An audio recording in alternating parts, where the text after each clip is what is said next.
بسم اللہ الرحمن الرحیم۔ السلام علیکم۔ آج ہمیں سورہ نساء کی آیت نمبر 84 سے اپنا سبق شروع کرنا ہے۔ 84۔ اعوذ باللہ من الشیطان الرجیم، بسم اللہ الرحمن الرحیم۔ فقاتل فی سبیل اللہ، تو لڑو اللہ کے راستے میں۔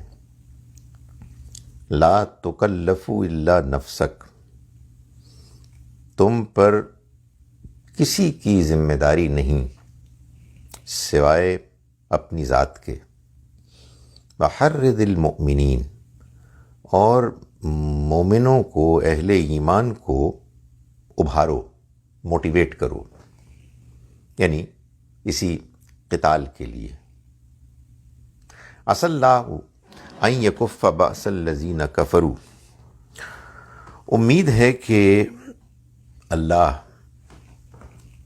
ان لوگوں کا زور توڑ دے گا جنہوں نے انکار کیا۔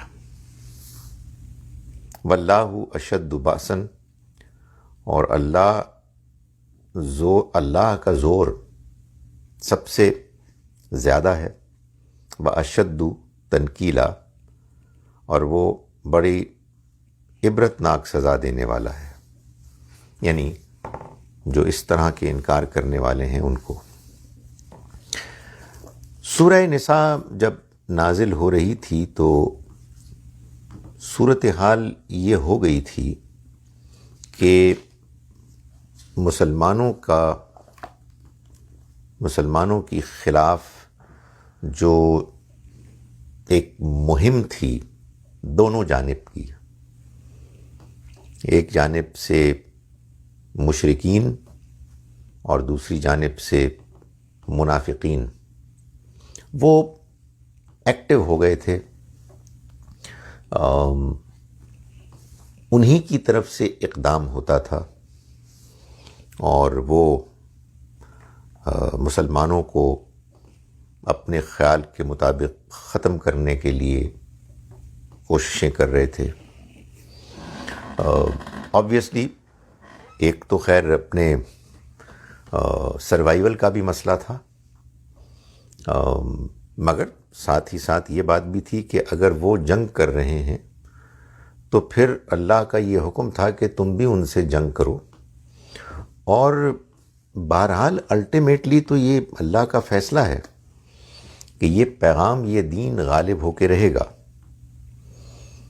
یہ ٹھیک ہے کہ اس کی امپلیمنٹیشن کے لیے ابھی اللہ نے کچھ وقت مقرر کیا ہوا تھا، 9 ہجری کو جا کے یہ فائنل اعلان ہونا تھا کہ اب مزید کوئی شرک ٹالریٹ نہیں ہوگا، اہل کتاب بھی مغلوب ہو کے رہیں گے، مگر یہ سچویشن ابھی بلڈ اپ ہو رہی تھی۔ ان کی طرف سے انیشیٹو تھا جنگ کا، اور وہ مختلف قبائل تھے، مختلف علاقوں میں تھے جو چھیڑخانی کر رہے تھے، لڑنے کے لیے سرگرمی دکھا رہے تھے۔ تو ایسے میں جو لوگ مسلمان ہوئے اور جو مدینہ منورہ میں تھے، ان کے لیے اللہ کے راستے میں جنگ کرنا یہ ایک نہایت پسندیدہ مقصد قرار دے دیا گیا۔ ابھی اس کو لازم نہیں کیا گیا تھا، مگر اس کو بہت مطلوب اور پسندیدہ قرار دے دیا گیا تھا۔ یہ بھی اصل میں اسی آخری الٹیمیٹ بلڈ اپ سے پہلے جو ایک اللہ نے تیاری کروائی، اور اس میں یہ ماحول پیدا ہو گیا۔ تو فرمایا کہ آپ اللہ کے راستے میں لڑیے۔ نبی صلی اللہ علیہ وسلم کو فرمایا آپ کے اوپر اپنی ذات کے علاوہ کسی کی ذمہ داری نہیں۔ یہ ظاہر ہے پیغمبر صلی اللہ علیہ وسلم کو یہ بات اللہ تعالیٰ نے بیان فرمائی، اور سبھی کے لیے یہی اصول ہے. لوگوں کو آپ انوائٹ کریں، لوگوں کو آپ موٹیویٹ کریں، مگر عمل، اور خاص طور پر وہ عمل جس میں آپ کو قربانی دینی ہے، آگے بڑھنا ہے، اس میں آپ کسی اور کو مجبور نہیں کر سکتے. سو آپ ان کو موٹیویٹ کریں. وحرض المومنین، مومنین کو آپ ابھاریے، یعنی موٹیویٹ کیجیے. عسى اللہ ان یکف بأس الذین کفروا، امید ہے، اس میں کوئی بعید نہیں کہ اللہ ان لوگوں کے زور کو روک دے گا جنہوں نے انکار کیا. مطلب تم لوگوں کے اس اقدام سے اللہ نے یہ ڈیزائن کیا ہوا ہے کہ یہ لوگ کمزور پڑ جائیں گے، ان کے جنگ کرنے کی صلاحیت اور جذبہ وہ ٹوٹ جائے گا، اس لیے کہ واللہ اشد باسا و اشد تنکیلا، اللہ کا زور سب سے زیادہ ہے، اور اس طرح کے انکار کرنے والوں کو وہ عبرتناک سزا دینے والا ہے. یہ اللہ نے کرنا ہے. لیکن جیسا کہ میں نے گزارش کی کہ ابھی یہ چیز آگے بڑھ رہی تھی، ابھی وہ ایک بلڈ اپ ہو رہا تھا اس کلائمیکس کی طرف. من یشفع شفاعۃ حسنۃ یکن لہ نصیب منہا، فرمائے کہ جو اچھی بات کے حق میں کہے گا، سفارش کرے گا، ایڈوائس دے گا، یکن لہ نصیب منہا، تو وہ اس میں سے خود بھی حصہ پائے گا. ومن یشفع شفاعۃ سیئۃ، اور جو کسی برائی کے لیے کہے گا وہ اس میں سے حصہ پائے گا. یعنی یہ اللہ تعالیٰ کا فیصلہ ہے. اور ظاہر ہے کہ یہاں یہ جو بات ہو رہی ہے یہ اس کانٹیکسٹ میں ہو رہی ہے کہ کچھ لوگ تھے کہ جو جہاد سے گریز کرنے کا مشورہ دے رہے تھے. تو یہ بتایا کہ جو کوئی غلط کام کرتا ہے اور جو اس غلط کام کا مشورہ دیتا ہے، دونوں اپنا اپنا حصہ پائیں گے. جیسے کہ جو کوئی اچھا مشورہ دیتا ہے وہ بھی اجر پائے گا، اور وہ بھی اجر پائے گا کہ جو اچھے مشورے پر عمل کرتا ہے.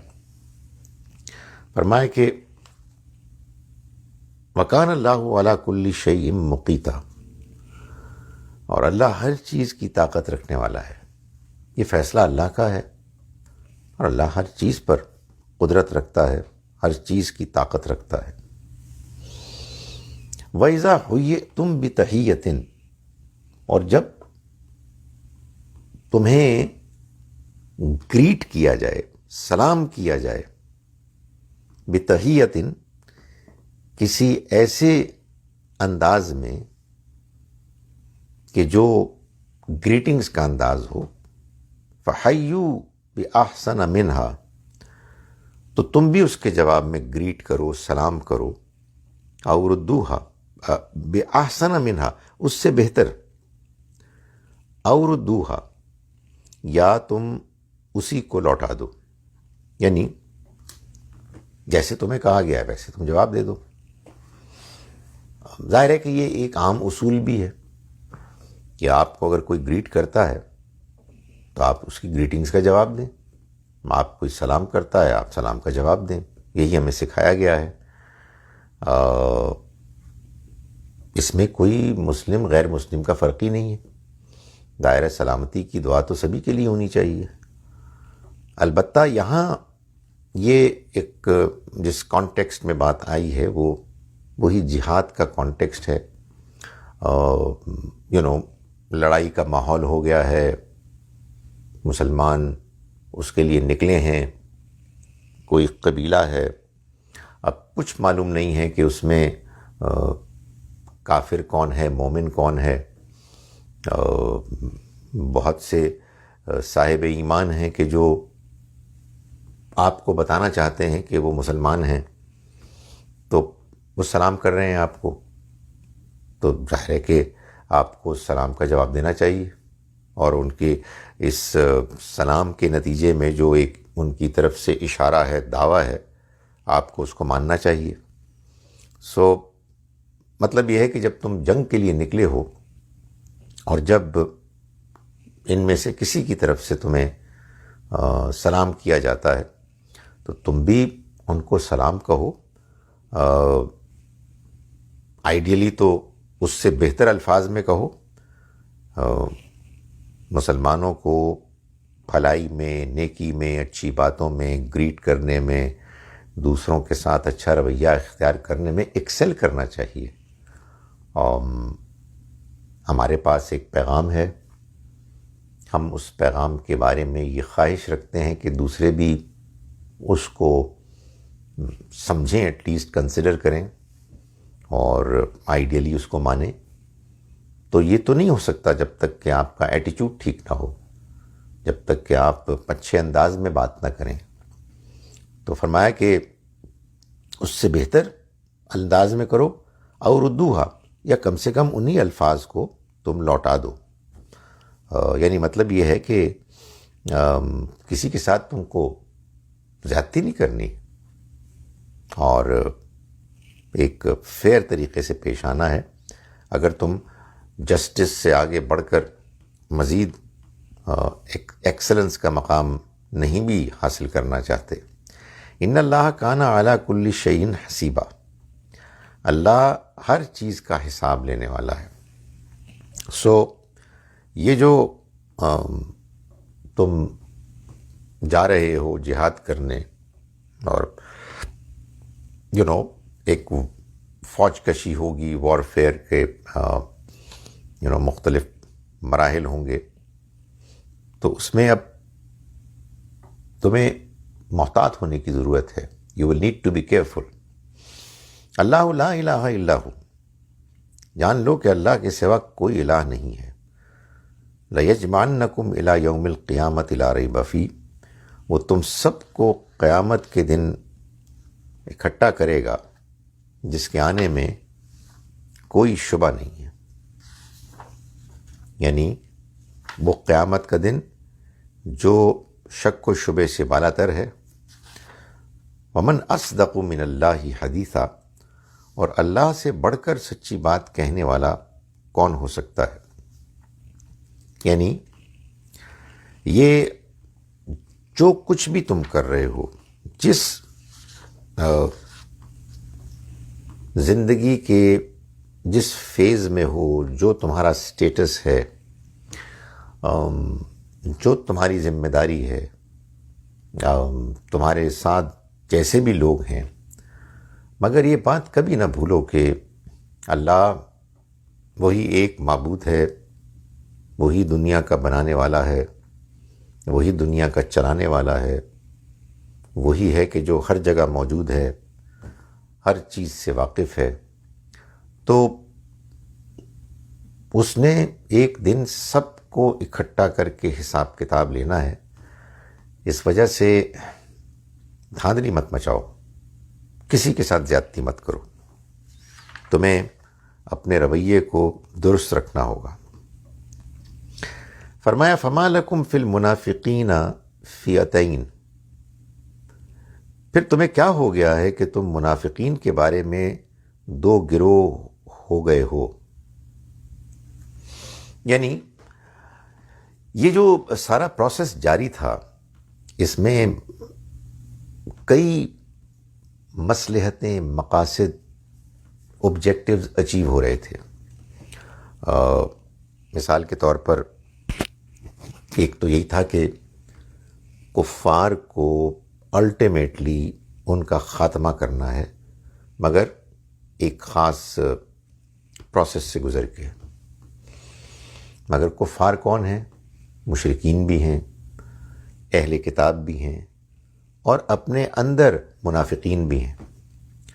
تو یہ جو جہاد کے لیے لوگوں کو ابھارا جا رہا تھا، تو اس میں یہ بات واضح ہو رہی تھی کہ کون مومن ہے اور کون منافق ہے۔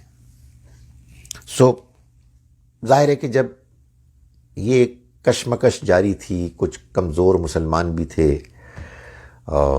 منافقین بھی تھے۔ منافق کون تھے؟ منافق مسلمانوں کے جاننے والے ہی تھے، اپنے رشتہ دار بھی ہوں گے جنہوں نے اسلام قبول کیا، اس کو جان لیا، مگر اس کے لیے جو مطلوب اقدامات تھے، سیکریفائسز تھیں، صحیح رویہ تھا، وہ اختیار نہیں کیا۔ تو یہ اللہ تعالیٰ چھانٹ رہا تھا، ڈسٹنگوش کر رہا تھا کون صحیح ہے کون غلط ہے۔ تو فرمایا کہ تم لوگوں کو یہ معلوم ہے کہ کون لوگ ہیں کہ جو ایمان لائے اور اب نظر آ رہا ہے کہ وہ اس سے پلٹ رہے ہیں۔ فما لکم فی المنافقین فئتین، پھر تمہیں کیا ہو گیا ہے کہ ان منافقوں کے بارے میں تم دو گروہ بن گئے ہو۔ واللہ ارکسہم بما کسبوا، جبکہ اللہ نے تو ان کے کیے کے نتیجے میں انہیں الٹا پھیر دیا ہے۔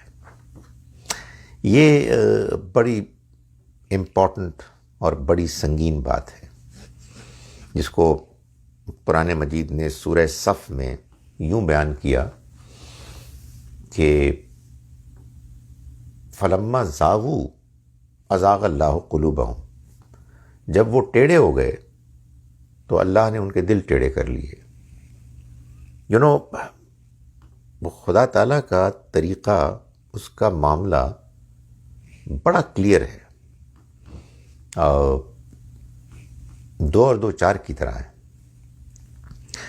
آپ اچھے انسان ہیں، آپ اپنی اخلاقیات کی روشنی میں زندگی گزار رہے ہیں، تو آپ کو اللہ کے دین سے بھی دلچسپی ہوگی، آپ اس میں بھی ترقی کریں گے۔ لیکن آپ اچھے انسان نہیں ہیں، گڑبڑ کرتے ہیں، جھوٹ بولتے ہیں، دھوکہ دیتے ہیں، دو نمبری کرتے ہیں اور سب کو جسٹیفائی کرتے ہیں۔ تو پھر اس کے بعد جب آپ کے سامنے دین کے، ایمان کے تقاضے آئیں گے تو آپ اس کی طرف موٹیویٹ نہیں ہوں گے، آپ گڑبڑ کریں گے۔ تو اللہ تعالیٰ نے فرمایا کہ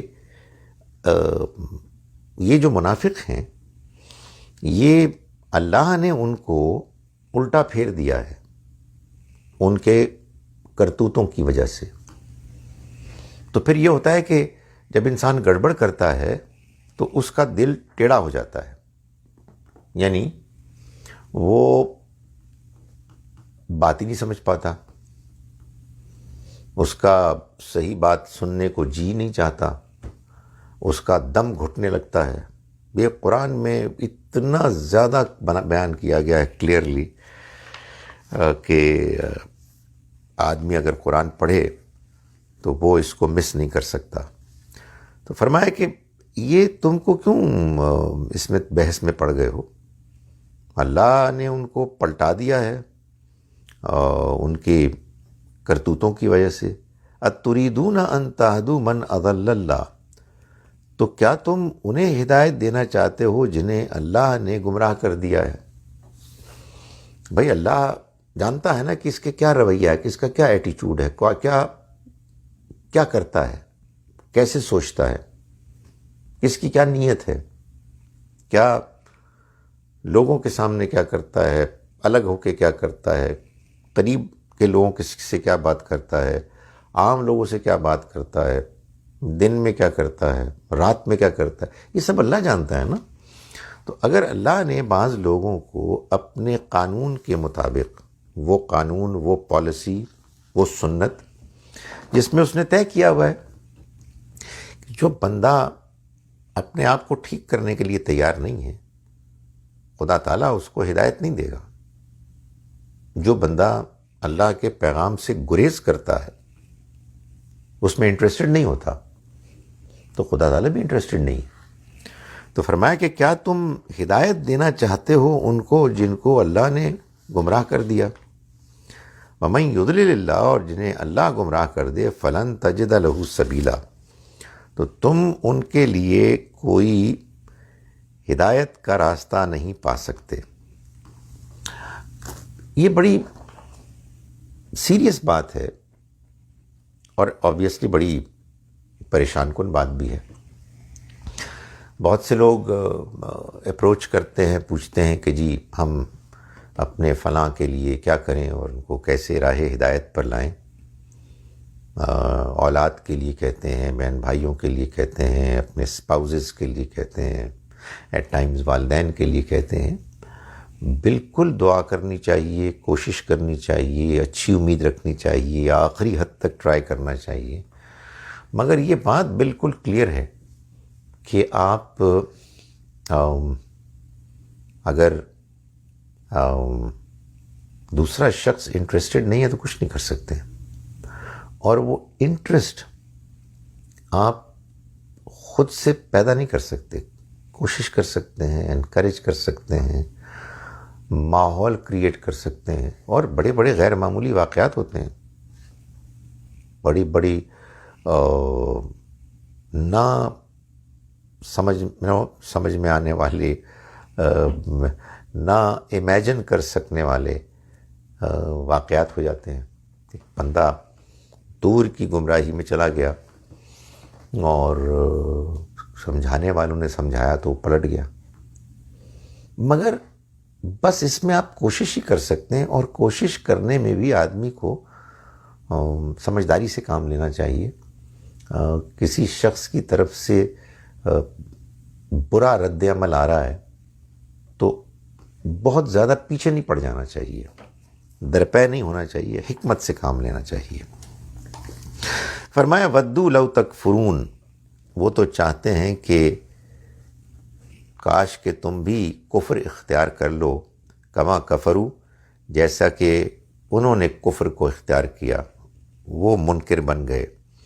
فتکونون سوان، تو پھر تم سب برابر ہو جاؤ۔ فلا تتخذوا منہم اولیاء، تو دیکھو تم ان میں سے کسی کو اپنا ساتھی نہ بناؤ، دوست نہ بناؤ۔ وہ گمراہ ہو چکے ہیں اور تمہاری گمراہی کے بھی خواہش مند ہیں، انہوں نے انکار کیا ہے، وہ چاہتے ہیں تم بھی انکار کرو۔ فرمایا کہ مت تم ان کو دوست بناؤ، ساتھی بناؤ، حتیٰ یہاجروا فی سبیل اللہ، جب تک کہ وہ اللہ کے راستے میں ہجرت نہ کر لیں۔ یعنی ہجرت کر کے آئیں تو وہ ثابت کر دیں گے کہ وہ واقعی ایمان میں انٹرسٹڈ ہیں۔ نہیں کریں گے تو اللہ کا فیصلہ ہے کہ جب کوئی ایسا اللہ کی طرف سے کلیئر ڈائریکٹیو آ گیا ہے، اس کو وائلیٹ کر رہا ہے، تو پھر کچھ نہیں ہو سکتا۔ پھر تو آپ اپنے ایمان کو محفوظ کریں اور ان کے تعلق کی وجہ سے اپنے آپ کو خراب نہ کریں۔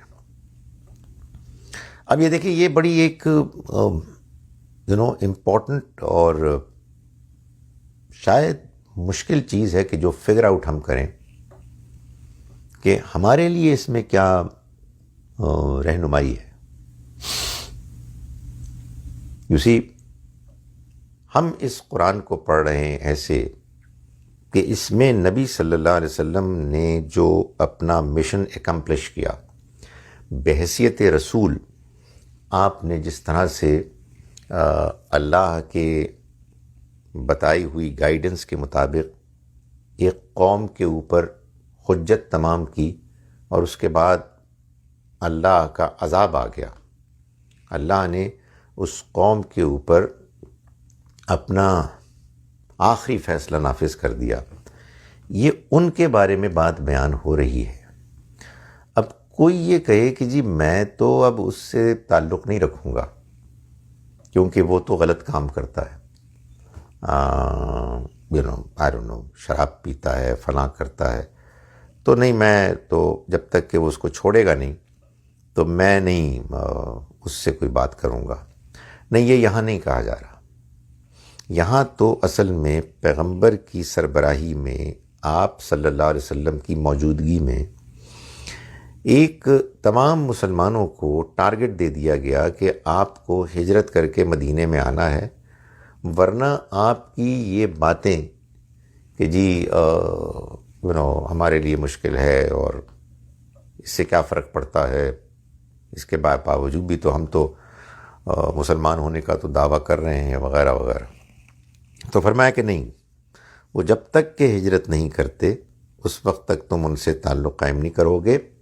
اور یہ اس زمانے کا تھا، ہم اب یہ بات نہیں کر سکتے، اس لیے کہ ہمارے ہاں کوئی ایسا پرفیکٹ پریزنٹیشن کرنے والا فرد یا گروہ نہیں ہے، اور نہ ہی خدا کی وحی ہے کہ جو بتائے کہ جی فلاں بستی ہے کہ جو اس مقصد کے لیے ہم نے اسپیسیفائی کر دی ہے.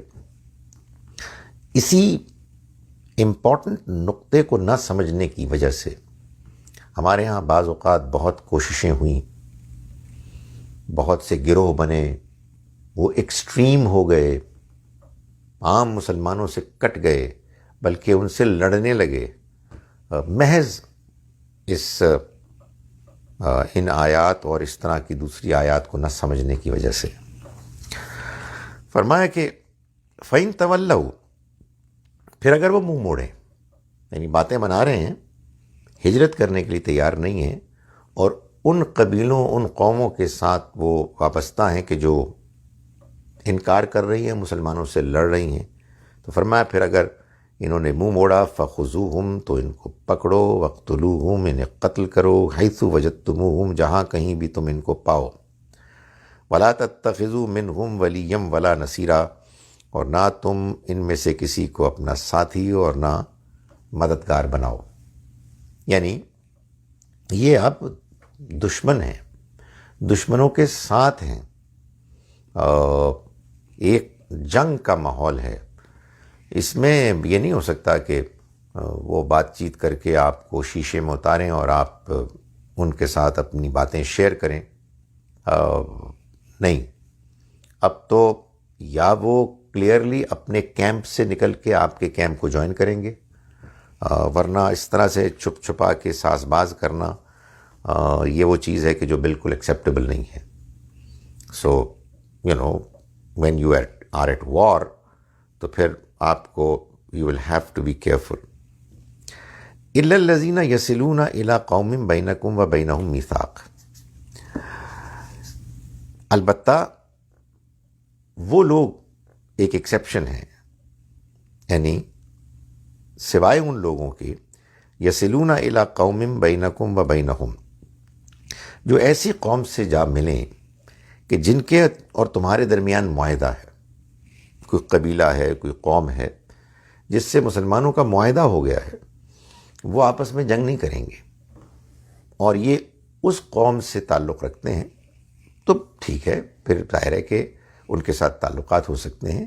یہ تو اصل میں ان لوگوں کے بارے میں ڈائریکٹیو دیا گیا ہے کہ جو اس قوم قبیلے سے تعلق رکھتے ہیں کہ جو لڑ رہے ہیں اور باتیں اپنی طرف سے ایسی کر رہے ہیں کہ جیسے کہ وہ بھی مسلمان ہیں اور مسلمانوں کے ساتھ ان کا گہرا تعلق ہے.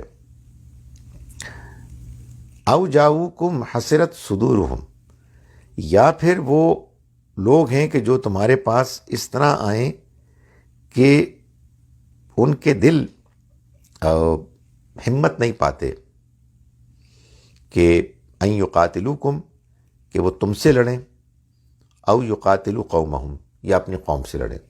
مطلب وہ ظاہر ہے کہ لڑائی تو ہو رہی ہے، لیکن وہ ایسے لوگ ہیں کہ جن کے اندر اس کی ہمت ہی نہیں ہے کہ وہ ان سے لڑیں یا تم سے لڑیں. وہ ایک درمیان کی مخلوق ہیں اور پھنس گئے ہیں بیچارے حالات میں. فرمایا کہ ولو شاء اللہ، اگر اللہ چاہتا تو لسلطہم علیکم، تو وہ انہیں تم پر دلیر کر دیتا اور وہ تم سے لڑتے. یعنی یہ لوگ ہیں کہ جن سے تم نہ لڑو، اس لیے کہ یہ وہ لوگ ہیں کہ اگر ان کے اندر بھی وہ چیز پیدا ہو جاتی تمہارے خلاف، حوصلہ اور لڑنے کی ایک انکلینیشن، تو پھر تم سے لڑتے وہ. فَإِنِ اعْتَزَلُوكُمْ، پھر اگر وہ تم سے الگ رہیں، فَلَمْ يُقَاتِلُوكُمْ، پھر تم سے نہ لڑیں، وَأَلْقَوْا إِلَيْكُمُ السَّلَمَ، اور تمہاری طرف صلح کا، امن کا ہاتھ بڑھائیں، فَمَا جَعَلَ اللَّهُ لَكُمْ عَلَيْهِمْ سَبِيلًا، تو اللہ نے تمہیں ان کے خلاف کسی اقدام کی اجازت نہیں دی. لیکن کچھ اور لوگ بھی ہیں، ستجدون آخرین، کچھ اور لوگ بھی ہیں جو یریدون ان یأمنوکم، چاہتے تو یہ ہیں کہ تم ان سے بھی امن کا ایک معاملہ کر لو، وہ تم سے امن میں رہیں، وَيَأْمَنُوا قَوْمَهُمْ، اور اپنی قوم کے ساتھ بھی امن میں رہیں.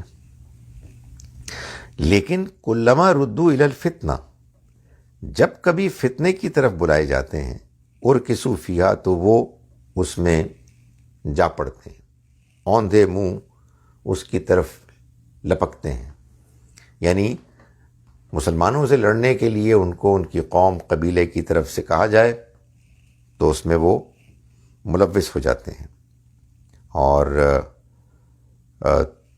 وہ یہ نہیں کرتے کہ اپنے آپ کو الگ رکھیں دوسرے گروہ کی طرح، کہ جو نہ تم سے لڑتے ہیں نہ ان سے لڑتے ہیں، یہ تم سے لڑتے ہیں. پھر فَإِن لَّمْ يَعْتَزِلُوكُمْ، سو اگر وہ تم سے کنارہ نہ کریں، وَيُلْقُوا إِلَيْكُمُ السَّلَمَ، اور نہ صلح کا ہاتھ بڑھائیں، وَيَكُفُّوا أَيْدِيَهُمْ، اور نہ تم سے اپنے ہاتھ روکیں، فَخُذُوهُمْ، تو انہیں پکڑو، وَاقْتُلُوهُمْ، اور قتل کرو، حَيْثُ ثَقِفْتُمُوهُمْ، جہاں کہیں تم ان کو پاؤ. وَأُولَٰئِكُمْ، یہ وہ لوگ ہیں، جَعَلْنَا لَكُمْ، ہم نے جن کے خلاف تمہیں، علیہم، جن کے خلاف سلطان مبینہ، کھلا اختیار دیا ہے. سو ایک کائنڈ آف کمپلیکس ماحول تھا. مسلمان مدینہ میں تھے، مگر مسلمان مختلف قوموں کے ساتھ بھی شامل تھے، یا آپ کہیے وہ کہ جو مسلمان ہونے کا دعویٰ کر رہے تھے، سب ان کے بارے میں ایک کلیئر اسٹریٹجی ہے کہ جو بتائی جا رہی ہے کہ تمہیں اختیار کرنی ہے. فرمایا کہ وَمَا كَانَ لِمُؤْمِنٍ أَن يَقْتُلَ مُؤْمِنًا إِلَّا خَطَأً، کسی مومن مسلمان کے لیے یہ ممکن نہیں ہے کہ وہ کسی دوسرے مسلمان کو قتل کرے مگر غلطی سے، یعنی خطا ہو جائے.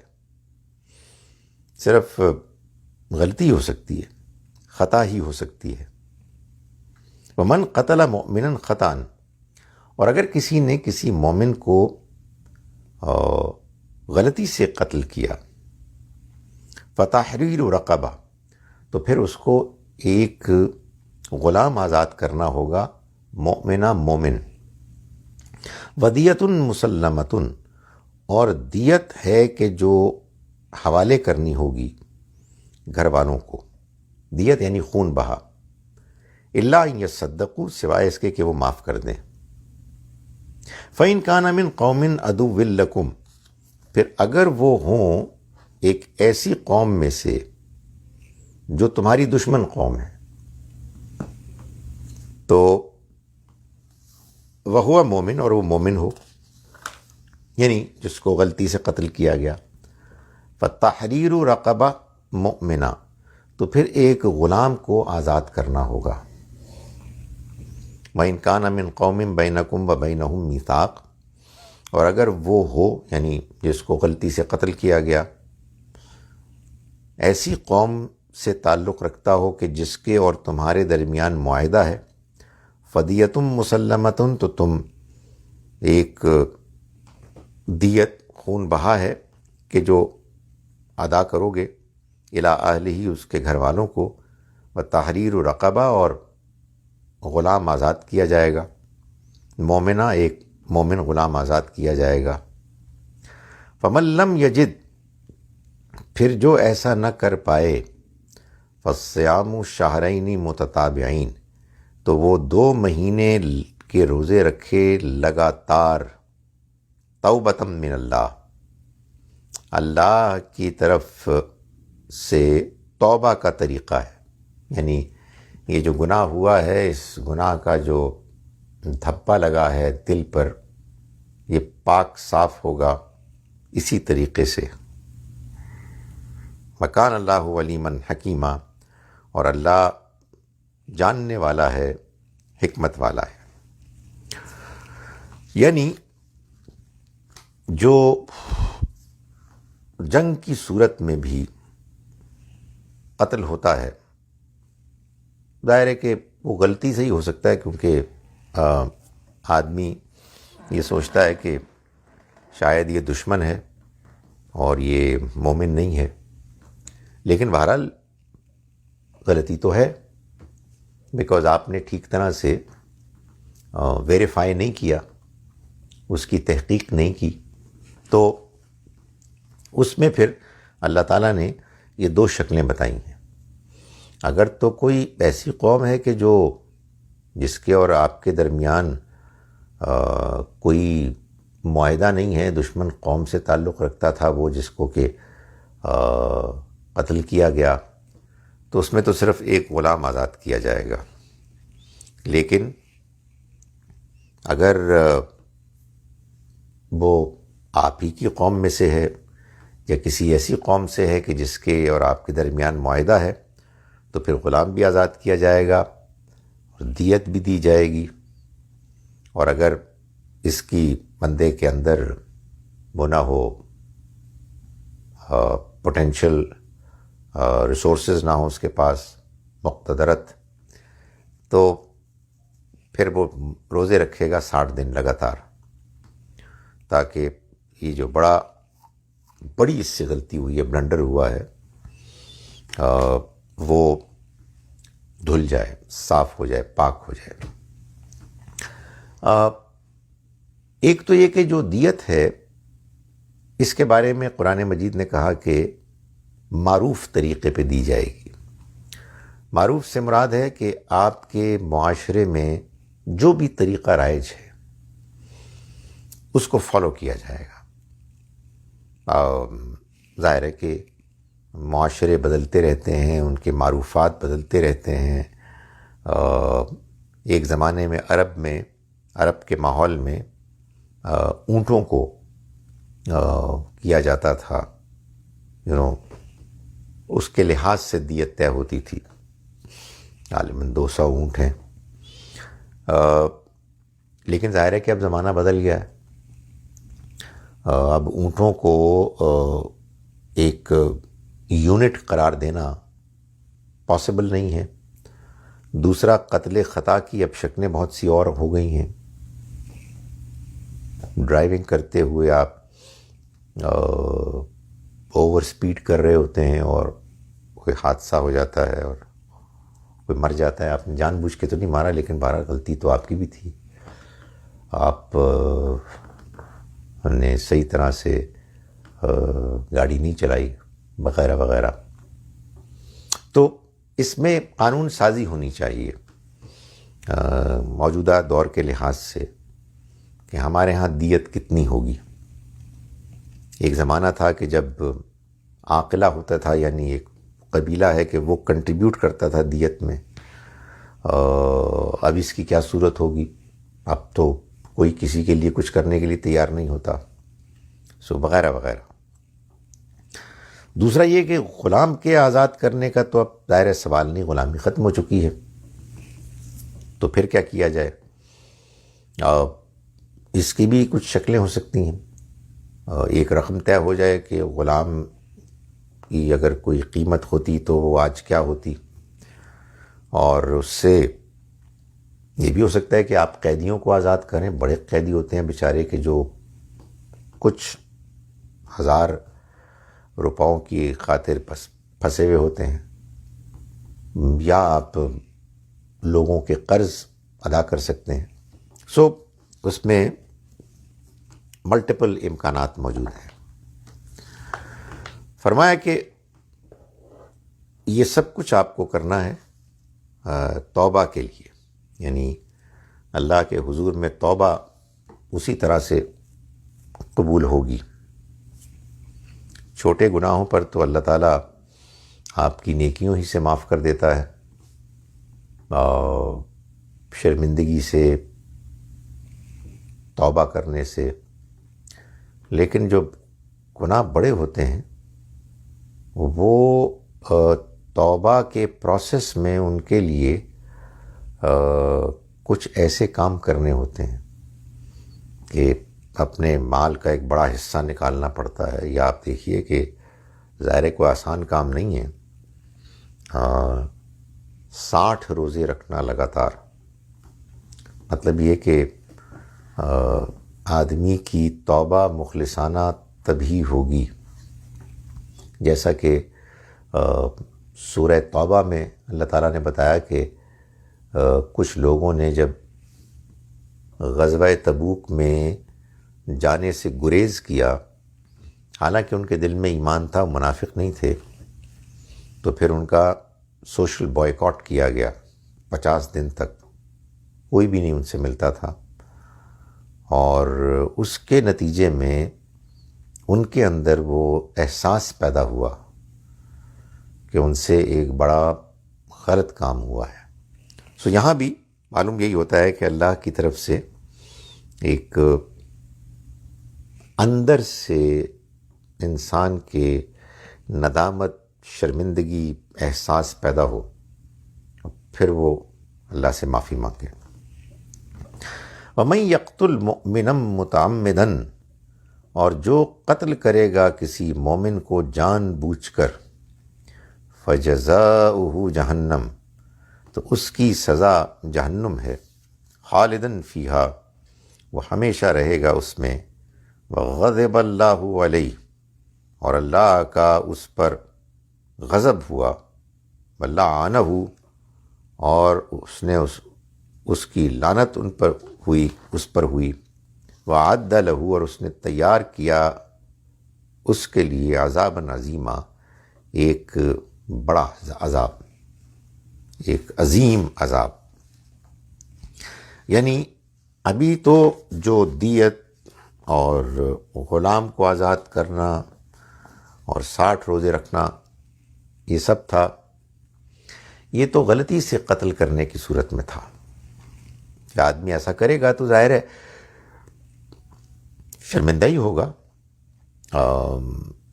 اور شرمندگی میں وہ پھر اپنے آپ کو اس گناہ کے سے بچنے کے لیے، یعنی اس کے اپنے اوپر اثرات سے بچنے کے لیے یہ سب کرے گا۔ مگر اگر وہ جان بوجھ کر قتل کرتا ہے کسی مومن کو، تو پھر تو اس کی سزا جہنم ہے۔ کیا وہ توبہ نہیں کر سکتا؟ نہیں کر سکتا ہے، ظاہر اس کا مطلب یہی ہے کہ وہ اگر اس جرم کے ساتھ بغیر توبہ کیے ختم ہو جاتا ہے، مر جاتا ہے، تو وہ اللہ کے یہاں نہیں بچے گا۔ توبہ کرے گا تو ظاہر ہے کہ توبہ کی کوالٹی پہ ڈیپینڈ کرے گا کہ کتنی شرمندگی ہے، اور جب خطا کی صورت میں یہ سب کچھ کرنا پڑ رہا ہے تو جان بوجھ کر کرنے میں تو ظاہر ہے کہ آدمی کو اور زیادہ کرنا پڑے گا۔ مگر اگر وہ توبہ نہیں کرتا جیسے کہ توبہ کرنی چاہیے، تو اس کی سزا جہنم ہمیشہ کی بتائی گئی ہے، اور یہ سزا وہی سزا ہے جو انکار کرنے والوں کی سزا ہے، جان بوجھ کر انکار کرنے والوں کی سزا ہے۔ اور حقیقت یہ ہے کہ یہ جو اس طرح کا گناہ کرتے ہیں بڑے بڑے، وہ جان بوجھ کر انکار کرنے والوں ہی کی طرح ہوتے ہیں۔ انہوں نے خدا کے قانون کو بالکل نظر انداز کر دیا، انہوں نے خدا کی بتائی ہوئی ہدایت کے بارے میں بالکل کوئی سنجیدگی اختیار نہیں کی اور اپنی منمانی کی اور سرکشی کی. تو اس طرح کے باغیانہ رویے کا اظہار بعض اوقات انکار سے ہوتا ہے، بعض اوقات دوسرے جرائم سے ہوتا ہے. ایک بندہ مسلمان پیدا ہو گیا ہے تو وہ اس طرح سے بظاہر تو انکار نہیں کر رہا، لیکن معلوم یہ ہوتا ہے کہ سرکش ہے اور وہ انکار کرنے والوں ہی کی کیٹیگری کو بلانگ کرتا ہے. تو یہ اللہ تعالیٰ کے ہاں بڑے جرائم کا یہی معاملہ ہے کہ جو بڑے جرائم کرتے ہیں اور اس کے باوجود وہ توبہ نہیں کرتے اور شرمندگی کا اظہار کر کے اپنے آپ کو اس گناہ کے برے اثرات سے نہیں پاک کرتے، تو وہ ایسے ہی ہیں جیسے کہ کوئی اللہ کے پیغام کا انکار کر رہا ہے. دونوں میں حقیقت میں کوئی فرق نہیں ہے، دونوں ایک ہی طرح کے مجرم ہیں، اس لیے ان کی سزا بھی ایک ہی طرح کی ہے. اس پر بس ایک اور سوال پیدا ہوتا ہے اور وہ یہ ہے کہ کیا قرآن مجید ہمیں یہ بتا رہا ہے کہ تمہیں مسلمانوں کو قتل نہیں کرنا چاہیے؟ ویسے اگر غیر مسلموں کے ساتھ کیا جائے تو کوئی فرق نہیں پڑتا. نہیں، یہ بات نہیں ہے. وہ تو دوسری جگہ اللہ تعالیٰ نے فرما دیا کہ من قتل نفسا بغیر نفس او فساد فی الارض، جس نے قتل کیا کسی انسان کو نفسن، بغیر اس کے کہ اس نے کسی کو قتل کیا تھا یا اس نے زمین میں فساد مچایا تھا، فکانما قتل الناس جمیعا، تو یہ ایسا ہے جیسے کہ اس نے تمام انسانیت کو قتل کر دیا. تو یہاں مومن کا ذکر کیوں ہو رہا ہے؟ اس لیے کہ صورتحال ایسی تھی کہ جنگ ہو رہی تھی، اور جنگ ان سے ہو رہی تھی کہ جو ایسے غیر مسلم تھے کہ جو اب کافر قرار دے دیے گئے تھے.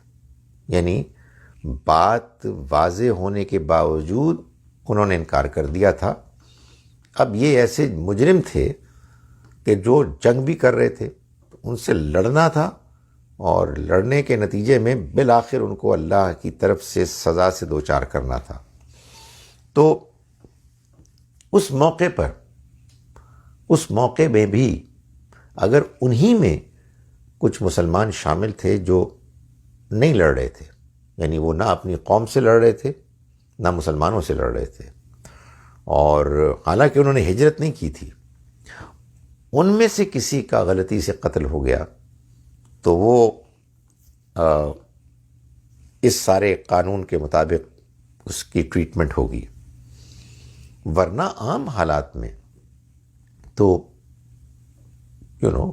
مسلم ہو یا غیر مسلم ہو، کسی کا قتل بھی اصل میں بدترین جرم ہے، اور اس کی سزا وہی جہنم ہے ہمیشہ کی کہ جس کو بیان کیا گیا ہے. یہ تو اصل میں وہ جنگ تھی کہ جس جنگ میں چونکہ یہ لوگ ایک جانب خود جنگ مسلط کر رہے تھے اور دوسری جانب ان پر حجت تمام ہو چکی تھی، اور اللہ کے قانون کے مطابق اللہ کا عذاب ان پر آنا تھا اور اس کا موقع آ گیا تھا. اس وجہ سے ان سے جنگ کر کے ان کا قتل کرنا یہ ایک مباح الاؤڈ چیز بن گئی تھی. یہ بات میں اس لیے کر رہا ہوں کہ انفارچونیٹلی لوگ چونکہ قرآن مجید کو تدبر سے نہیں پڑھتے اور اس کے مختلف جو بیانات ہیں ان کو جوڑ کر صحیح بات تک پہنچنے کی کوشش نہیں کرتے، صحیح نہیں کرتے، اس کے نتیجے میں ان کا جو علم ہوتا ہے وہ اجزاء پر مشتمل ہوتا ہے. پیس میل، کوئی ادھر سے لیا، کسی موقع پر ایک چیز سن لی، کوئی اسی موقع پہ دوسری بات سن لی، اور سب کو ملا کر بات سمجھنے کی کوشش نہیں کی. اس سے بڑے مسائل پیدا ہوتے ہیں. سب سے بڑا مسئلہ تو یہ پیدا ہوتا ہے کہ قرآن ہی سمجھ میں نہیں آتا کہ وہ کہہ رہا ہے. اللہ تعالیٰ نے یہاں جو مومن کو جان بوجھ کر قتل کرنے پہ اتنی بڑی سزا کا ذکر کیا ہے، وہ اصل میں اس لیے ہے کہ اس موقع پر جو مومن نہیں تھے ان کے ساتھ وہ جنگ ہو رہی تھی کہ جس کے بعد اللہ کی طرف سے ان پر عذاب کا مسلط ہونا طے ہو گیا تھا۔ ورنہ کسی انسان کا قتل، چاہے وہ مسلمان ہو چاہے وہ غیر مسلم ہو، یکساں طور پر برابر کا جرم ہے اور اس کی سزا ہمیشہ کی جہنم ہے۔ میں ان آیات کا ترجمہ ایک مرتبہ پھر کر رہا ہوں جو ہم نے آج پڑھی ہیں۔ بسم اللہ الرحمن الرحیم، آیت نمبر 84 سے 84 سے ہم نے آج کا سبق شروع کیا تھا۔ سورہ ہوپ فلی آپ کو معلوم ہے سورہ نساء ہے۔ فقاتل فی سبیل اللہ، تو آپ لڑیے اللہ کے راستے میں۔ لا تکلف الا نفسک، آپ صرف اپنی ذات کے لیے جواب دہ ہیں۔ وحرض المومنین، اور مومنوں کو ابھاریے۔ عسى اللہ ان یکف باس الذین کفروا، امید ہے کہ اللہ روک دے گا زور ان لوگوں کا کہ جنہوں نے انکار کیا، یعنی ان کے زور کو توڑ دے گا۔ واللہ اشد باسا واشد تنکیلا، اور اللہ زور میں سب سے زیادہ ہے اور وہ سزا دینے والا ہے، عبرتناک سزا دینے والا ہے۔ من یشفع شفاعتا حسنتا یکن لہ نصیب منہا، جو کوئی اچھی بات کا مشورہ دے گا، اس کے سپورٹ میں کوئی بات کہے گا، یکن لہ نصیب منہا، تو اس کے لیے اس میں سے حصہ ہوگا۔ ومن یشفع شفاعتا سیئتا، اور جو کوئی برائی کا مشورہ دے گا، اس کے حق میں کہے گا، یکن لہ کفل منہا، تو اس کو اس میں سے حصہ ملے گا۔ وکان اللہ علی کل شیء مقیتا، اور اللہ ہر چیز کی طاقت رکھنے والا ہے۔ وَإِذَا حُيِّئْتُمْ بِتَحِيَّةٍ، اور جب تمہیں سلام کیا جائے کسی سلامتی کی دعا کے ساتھ، فَحَيُّوا بِأَحْسَنَ مِنْهَا، تو تم ان کو سلام کرو اس سے بہتر انداز میں، اور ردوها، یا کم سے کم اسی طرح سے کر دو۔ ان اللہ علی کل شیء حسیبا، اللہ ہر چیز کا حساب لینے والا ہے۔ اللہ لا الہ الا ہو، اللہ وہ ہے کہ نہیں ہے کوئی معبود اس کے سوا۔ لیجمعنکم، وہ لازماً تمہیں جمع کرے گا، الی یوم القیامہ، قیامت کے دن کے لیے، لا ریب فیہ، جس کے آنے میں کوئی شبہ نہیں۔ ومن اصدق من اللہ حدیثا، اور اللہ سے بڑھ کر سچی بات کس کی ہو سکتی ہے؟ اللہ سے بڑھ کر سچا کون ہو سکتا ہے؟ فما لکم فی المنافقین فئتین، تمہیں کیا ہو گیا ہے مسلمانوں کہ تم منافقین کے بارے میں دو گروہ بن گئے ہو۔ واللہ ارکسہم بما کسبوا، جبکہ اللہ نے ان کو ان کے کرتوتوں کی وجہ سے پلٹا دیا ہے، الٹا پھیر دیا ہے۔ اتریدون ان تہدوا من اضل اللہ، کیا تم چاہتے ہو کہ تم ہدایت دو ان کو کہ جن کو اللہ نے گمراہ کیا؟ ومن یضلل اللہ، اور جن کو اللہ گمراہ کر دے، فلن تجد لہ سبیلا، تو تم ان کے لیے کوئی راستہ نہیں پاؤ گے۔ ودو، وہ چاہتے ہیں، لو تکفرون، کہ تم بھی انکار کرنے والے بن جاؤ، کما کفروا، جیسا کہ انہوں نے انکار کیا، فتکونون سوا، پھر تم سب برابر ہو جاؤ۔ فلا تتخذوا منہم، تو تم نہ بناؤ ان کو اولیاء، دوست، ساتھی، حتیٰ یہاجروا، جب تک کہ وہ ہجرت نہ کر لیں، فی سبیل اللہ، اللہ کے راستے میں۔ فإن تولوا، پھر اگر وہ منہ موڑیں، فخذوہم، تو تم ان کو پکڑو، وقتلوہم، اور ان کو قتل کرو، حیث وجدتموہم، جہاں کہیں بھی تم ان کو پاؤ۔ ولا تتخذوا منہم ولیا ولا نصیرا، اور نہ تم بناؤ ان کو نہ کوئی نہ دوست اور نہ مددگار.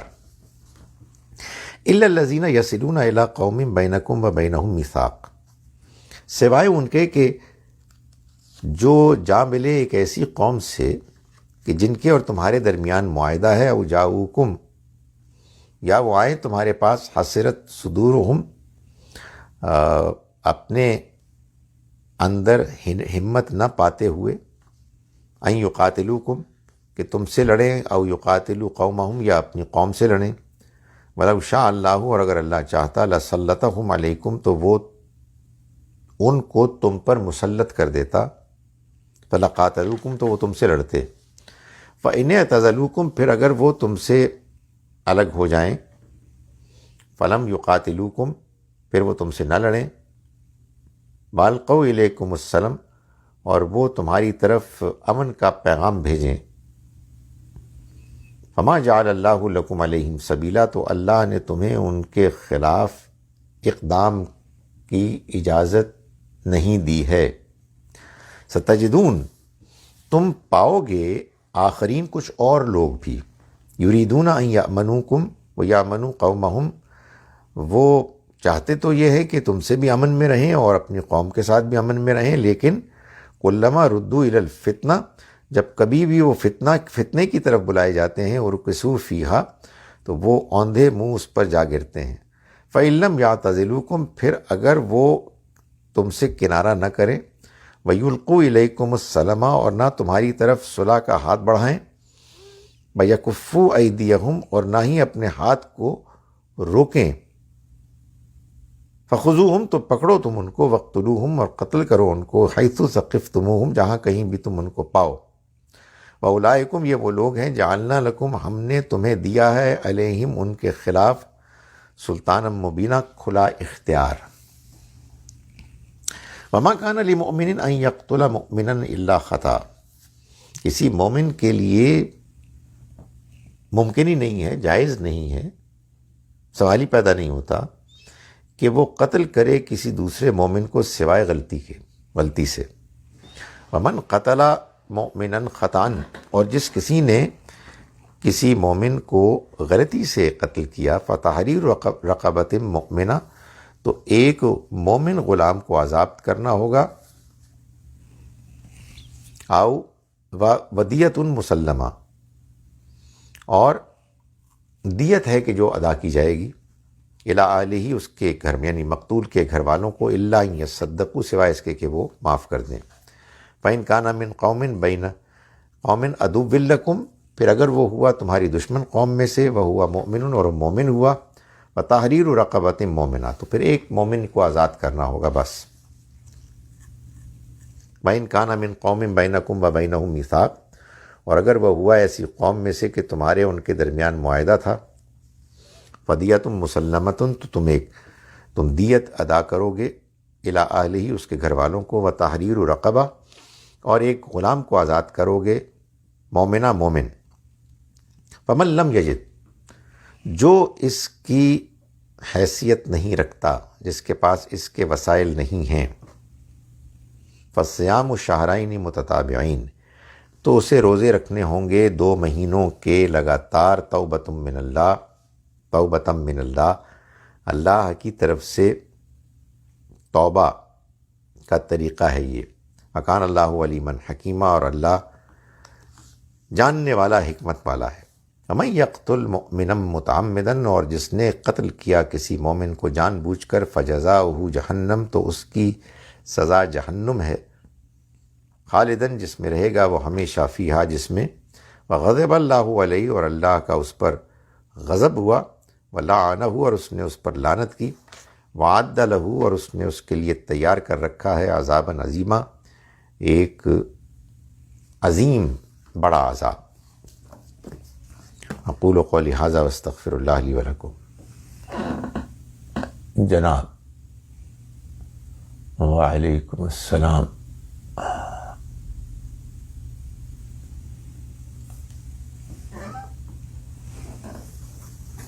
Want to distribution of wealth in Islam. نہیں سمجھا میں. آپ نے ویلتھ ڈسٹریبیوشن کرنی ہے want to know distribution of wealth. مگر کیا? Why a big number of religious thinkers couldn't figure out that we should stay connected with non-believers or we can't hurt them? Probably وہ یہ فرق نہیں کر پائے کہ قرآن مجید میں جو آیات اس نوعیت کی ہیں ان آیات کا موقع یہ ہے کہ ایسے کفار سے جنگ ہو رہی تھی کہ جنہوں نے کہ جاننے کے باوجود انکار کر دیا تھا، اور اب ان پر اللہ کا عذاب آنے والا تھا۔ یہ انہوں نے کیوں نہیں جانا؟ شاید اس لیے نہیں جانا کہ انہوں نے قرآن مجید پر غور نہیں کیا۔ کیوں غور نہیں کیا؟ اس لیے کہ قرآن کو انہوں نے پڑھا تاریخ کو سامنے رکھ کے، نہ کہ یہ ہوتا کہ وہ تاریخ کو پڑھتے قرآن کو سامنے رکھ کے۔ وہ اگر تدبر کرتے، غور کرتے تو کوئی مشکل نہیں تھا۔ آئی ایم شیور کہ بعض علماء نے تو پہلے بھی شروع ہی سے اس قانون کو دریافت کر لیا تھا جس کو ہم قانون رسالت کہتے ہیں یا قانون اتمام حجت کہتے ہیں۔ اور پھر ایک ہمارے ہاں اور بھی پرابلم ہوئی کہ لوگوں نے کہنا شروع کر دیا کہ جو ہمارے بزرگوں نے سمجھ لیا ہے قرآن، بس اسی کو ہم مانیں گے، اس کے علاوہ کسی چیز کو نہیں مانیں گے۔ سو بیسیکلی ان نٹشل یہ کہ جواب یہ ہے کہ لوگوں نے قرآن مجید پر اتنا غور نہیں کیا جتنا دوسری چیزوں میں دلچسپی لی۔ Blood money still valid in today's time? جی بالکل ویلڈ ہے۔ اسی لیے میں نے گزارش کی کہ ہمارے ہاں ہمارے ملک کی قوانین میں، پارلیمنٹ میں اس کے بارے میں طے ہونا چاہیے کہ یہ کتنی اماؤنٹ کا ہو، کیا اس کی value who.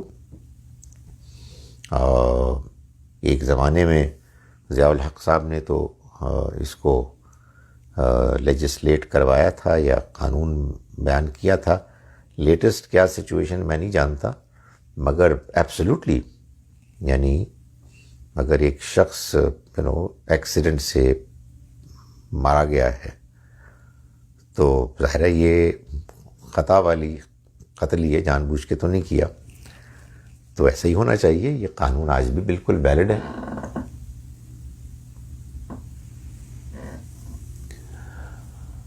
Please explain how to practice قیام بالقسط، because sometimes it's not the right place or don't have the authority to take a stand. قیام بالقسط کا مطلب یہ نہیں ہے کہ آپ انصاف کو نافذ کر دیں۔ قیام بالقسط کا مطلب یہ ہے کہ آپ کے پاس جو اختیار ہے اس اختیار میں آپ انصاف پر کھڑے رہیں۔ اگر آپ کسی فیملی کے ہیڈ ہیں تو آپ کو اختیار ملا ہے تو آپ ظاہر ہے جو حق ہے، جو انصاف ہے، اس کے مطابق فیصلہ کریں۔ آپ اگر ایک فیملی میں ہیں جس میں بس ایک آرڈنری ممبر ہیں، آپ بس بات کہہ سکتے ہیں، تو اپنی حق بات بیان کریں۔ آپ محسوس کرتے ہیں کہ اس کا بھی امکان نہیں ہے، پٹائی ہو جائے گی، اور اتنا آپ کے اندر حوصلہ نہیں ہے، تو ایٹ لیسٹ اس پروسیڈنگ کو دل میں برا جانیں اور فیصلے میں شریک نہ ہوں۔ سو ہم سے اللہ کی توقع ہمارے حالات کے مطابق ہے۔ وعلیکم السلام۔ اگر کوئی شخص آگے بیٹھا ہو تو کیا اس کے سامنے نماز پڑھی جا سکتی ہے؟ جی پڑھی جا سکتی ہے۔ آپ کا جو ہے نا وہ سترہ یعنی کوئی چیز ہو جو طے کرے کہ آپ کے سجدے کی جگہ کیا ہے، وہ آپ کی ٹیریٹری ہوگی نماز کی، اس سے آگے کسی کو نہیں گزرنا۔ اچھا ہے کہ کوئی آگے نہ ہو، لیکن بعض اوقات مجبوری ہوتی ہے۔ عام نارمل حالات میں تو ہر ڈسٹریکشن سے اپنے آپ کو آزاد کر کے ہمیں نماز پڑھنی چاہیے، مگر بہت سی نمازیں ایسی ہوتی ہیں کہ جس میں اس کا امکان نہیں ہوتا، تو آپ کو اگر یہ ممکن ہو تو جائے نماز آپ کے سامنے ہو، اگر اتنے ڈسٹنس پہ کوئی آپ کے سامنے سے نہیں گزرتا تو ٹھیک ہے، آپ نماز پڑھ سکتے ہیں، اور اگر بالکل ہی مجبوری ہے تو پھر ظاہر ہے کہ وہ کنڈیشن بھی ختم ہو جائے گی، اس لیے کہ اللہ تعالیٰ نے عبادات کے معاملے میں یہی بتایا ہے کہ اگر آپ کے حالات مشکل ہیں اور کوئی مشقت کا امکان ہے تو اپنی نماز کو، اپنے اللہ کی عبادت کے انداز کو ریلیکس کر دیں۔ Ottoman practice of fratricide killing of the brothers.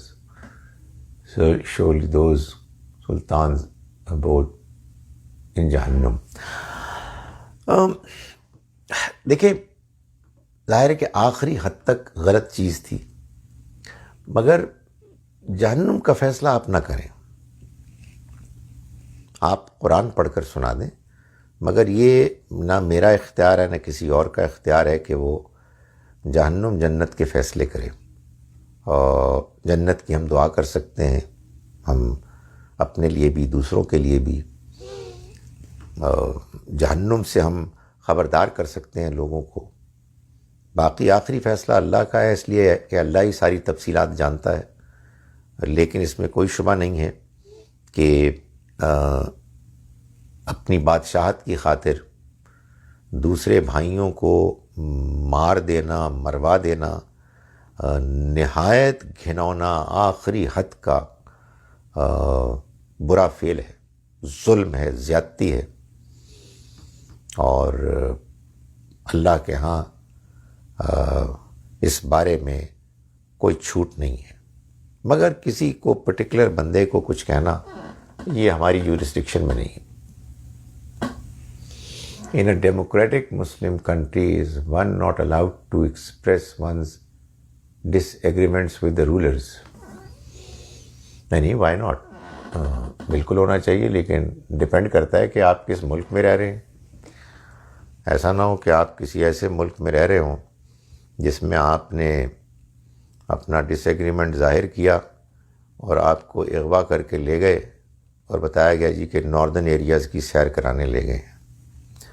تو ڈیپینڈ کرتا ہے کہ انسانوں کا معاشرہ ہے یا بھیڑیوں کا معاشرہ ہے۔ اگر تو انسانوں کا معاشرہ ہے، ڈیموکریسی بھی مطلب کیا ہے یار؟ ایک ڈیموکریسی وہ ہے جو ہمارے ملک میں ہے، جس میں اصل میں ملک کوئی اور چلا رہا ہے، ڈیموکریسی کا ڈھونگ ہے۔ ظاہر ہے کہ ایک اچھی ڈیموکریٹک سوسائٹی میں، ایک اس میں اسلام کے مطابق جو سوسائٹی وجود میں آتی ہے، اس میں تو فریڈم آف ایکسپریشن کی آخری حد تک اجازت ہونی چاہیے، سوائے اس کے کہ کوئی بدتمیزی کرے، کوئی انسلٹ کرے، کوئی بے حرمتی کرے، ظاہر ہے اس کو بھی پھر روکنا چاہیے۔ بٹ اس غلط فہمی میں نہ رہیں کہ آپ کسی ملک میں جا رہے ہیں جہاں نام نہاد جمہوریت ہے اور وہاں آپ اپنے آپ کو فریلی ایکسپریس کرنے کی کوشش کریں اور بعد میں معلوم ہو کہ وہ کہاں گئیں، نظر نہیں آ رہی۔ پل صراط کی کیا حقیقت ہے؟ کیا اس دنیا کو پل صراط سے تعبیر کیا ہے یا پھر آخرت میں کوئی امتحان ہے؟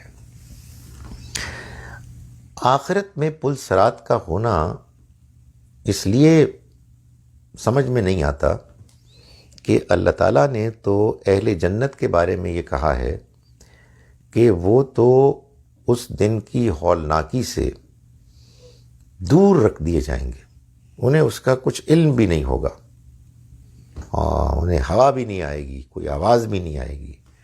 تو جب یہ اللہ کا وعدہ ہے تو پھر پل صراط جیسی اس مشکل آزمائش کا وہاں تو کوئی امکان نہیں. یہی بات زیادہ جس کو کہتے ہیں نا قرین قیاس لگتی ہے، پروبیبل لگتی ہے کہ بس اسی دنیا کی زندگی کے امتحان کے سینسٹیو ہونے کے لیے ایک استعارہ ہے. The strategies of war is changed now. So what is the status of مجاہدین today? یعنی اسٹریٹجی اگر بدل بھی گئی تو حقیقت تو وہی ہے نا.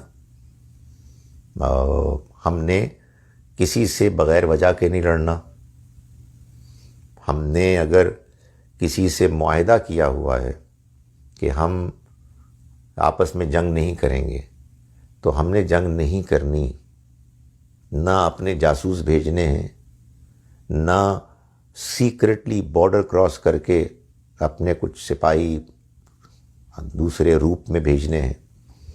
تو یہ تو قانون ہمیشہ رہے گا. اگر آپ اللہ کے بندے ہیں اور اللہ کے بتائے ہوئے طریقے کے مطابق زندگی گزار رہے ہیں تو پھر تو آپ معاہدے نہیں توڑ سکتے.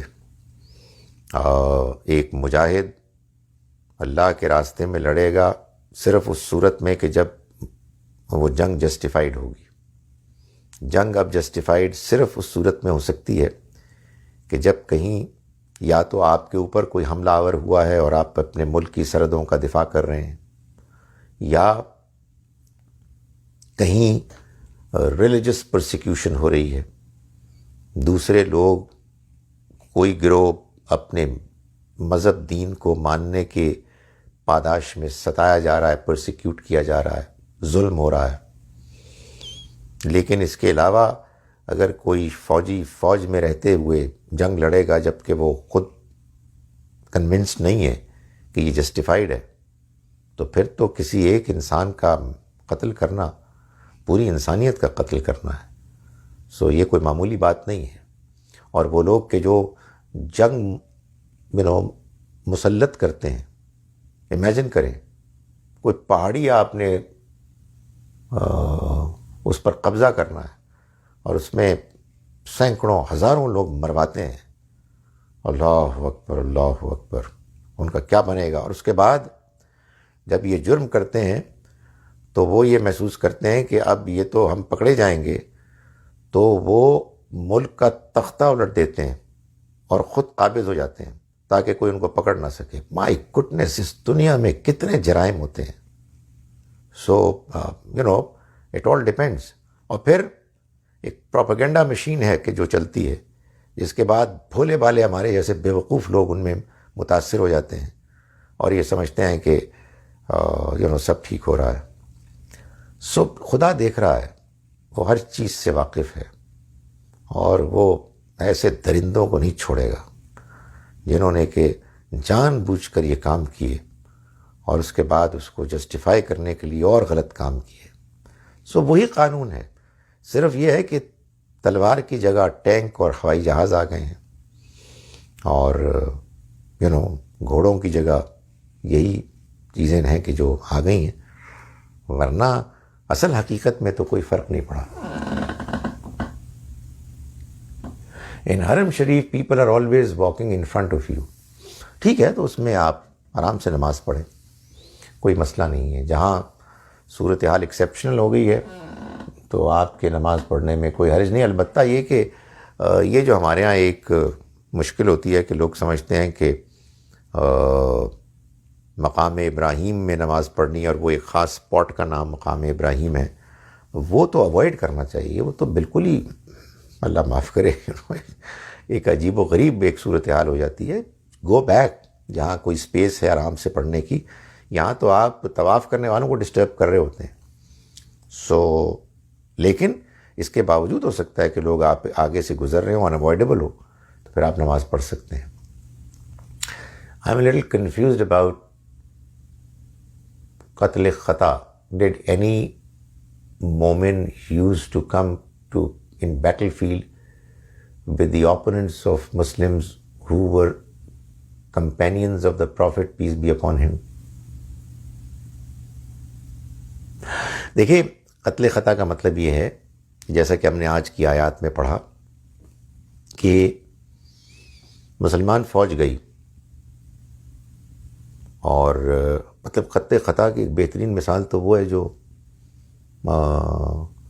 اسامہ بن زید رضی اللہ عنہما کی ہے کہ وہ کفار سے لڑ رہے تھے اور ایک کافر پر وہ تلوار چلا رہے تھے، اس نے کلمہ پڑھ لیا، آپ نے تلوار چلا دی. تو نبی صلی اللہ علیہ وسلم کو جب یہ بات معلوم ہوئی تو آپ بہت غصے ہوئے اور آپ نے فرمایا کہ کیا تم نے قتل کر دیا اس کو جبکہ اس نے کلمہ پڑھا تھا؟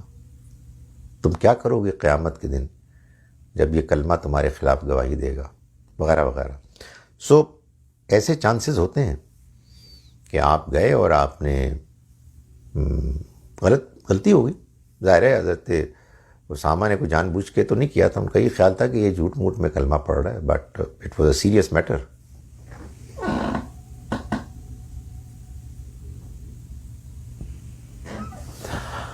حسد کرنے والوں سے کیسے بچا جائے؟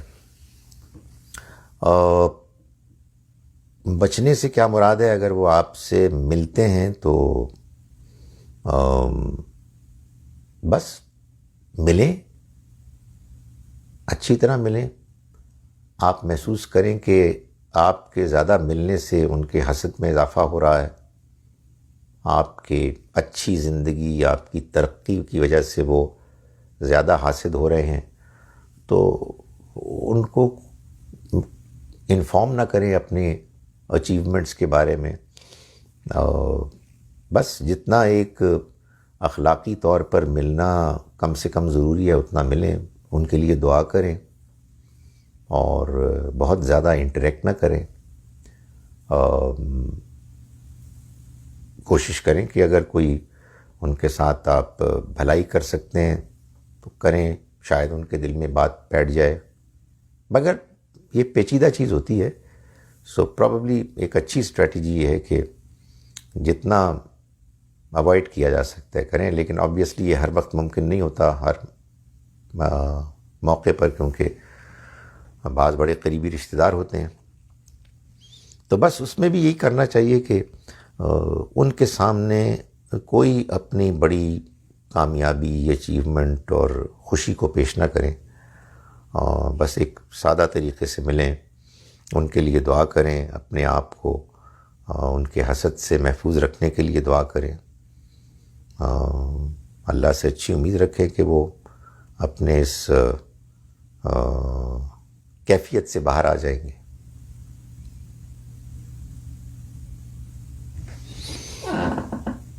میں نے یہ گزارش کی نا کہ آپ نماز پڑھ رہے ہیں، کوئی سامنے آ جائے تو بس ختم ہوگی بات، کوئی مسئلہ نہیں ہے.